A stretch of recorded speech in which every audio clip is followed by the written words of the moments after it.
കരയരുതീനിമേൽ മകനേ, ഞാൻ നിൻ കരം പിടിക്കാനായി കൂടെയില്ലേ.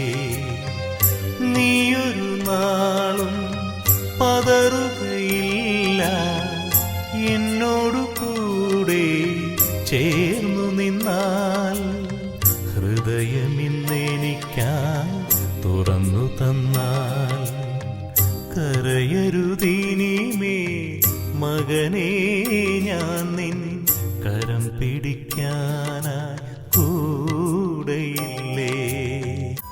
സർവശക്തനും കാരുണ്യവാനുമായ ദൈവമേ, വിനയത്തോടും പശ്ചാത്താപത്തോടും കൂടെ അങ്ങയുടെ അനുഗ്രഹവും പാപമോചനവും പ്രാർത്ഥിച്ചുകൊണ്ട് തിരുസന്നിധിയിൽ നിൽക്കുന്ന ഞങ്ങളെ തൃക്കൺ പാർക്കണമേ. അങ്ങയുടെ തൃക്കരം നീട്ടി ഞങ്ങളെ ആശീർവദിക്കണമേ.